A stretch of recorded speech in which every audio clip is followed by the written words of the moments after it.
ব্যথা, হাঁটু ব্যথা, কোমর ব্যথা, গোড়ালি ব্যথা, পায়ে ব্যথা, হাত দেওয়া যায় না। কি নাম? মঞ্জু রানী। বাড়ি কোথায়? বিজয়পুর।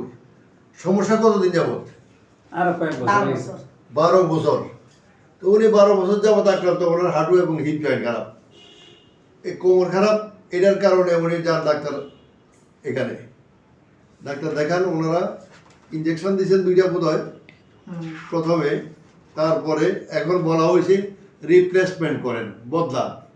তো উনি শুধু বদলান, হাঁটু বদলান। বদলাইয়া কয়জনকে ভালো করছেন এটা আমার জানা নাই। বদলাইয়া কয়জনকে উনি সুস্থ করছেন এটা আমার জানা নাই। তবে বদলাইয়া কোনো গ্যারান্টি দেয় না, খালি বদলার কোনো গ্যারান্টি নেই। তারপর উনি যান এখানে, ওষুধ খাইতেছেন, একটার পর একটা প্রেসক্রিপশন করতেছেন, প্রতি মাসে মাসে ডাক্তার দেখাইতেছেন, ওষুধ খাইতেছেন। এক্সরে করে বলছে, কেউ বলছে হাঁটু ক্ষয়, কেউ বলছে হাঁটু ভাগ, এক একজন এক একভাবে বলে। এই হলো এক্সরে প্লেট। কেউ বলছে এখানে ক্ষয়, বসা খাইতেছে, আর কেউ বলছে হাঁটু ফাঁক হয়ে গেছে। এই হলো অবস্থা। এই যে এইটুকু ক্ষয় হয়েছে এটা আমরা নিজেরাই দেখতে পাই। অল্প একটু ক্ষয় হয়েছে, এইটুকু ক্ষয় নিয়ে মানুষ বাঁচতে পারে। সেই ক্ষেত্রে আপনার অসুবিধা কি হয়? অসুবিধা কেমন করেন, ব্যথা বেদনা চিরকানি খেয়ে নিচে তো বইয়ে না, পায়খানা বস্তা করে গেছে আরো 12 বছর। 12 বছর করে এটা বড় কথা, কিন্তু হাঁটুর সাথে হাঁটু লাগানো যায়নি। না, লাগানো যায় না। হাতে ঘুমাইতাম পারি না, লাগাই না, হাত লাগাইতাম পারি না, হাত লাগাইতে পারে না, মানে হাত লাগাইলেও ব্যথা, একটু কুতুর হাতটা লাগলো মানে সেই ক্ষেত্রে আমরা যেটা করি, একটু এখানে আসেন, শোন, আগের মতো শোন।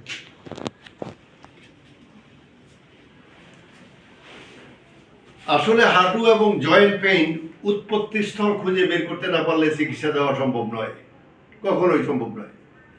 তো ওনার ক্ষেত্রে হয়েছে কি, ওনার এই পাটা এইটা বাঁকাই গেছে, এটা বাঁকাই গেছে। এই বাঁকানোটা সোজা করা সম্ভব না, সোজা করার মতো পৃথিবীতে এখনো কোনো কিছু আবিষ্কার হয়নি।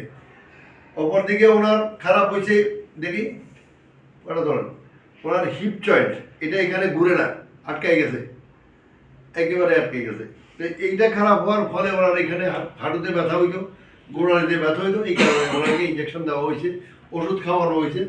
লাভের মধ্যে লাভ এইটুকু হয়েছে, ওনার এই হাতটা বাঁকাই গেছে, দোনোটা এরকম বক্রতা আইসা গেছে। এই বক্রতা আইসা যাওয়ার ফলে এইটাও ঠিক এখানে ঘুরে না। এই হলো ওনার সাজেশন। তারপরে ওনার চিকিৎসা শুরু করবো একটু পরে।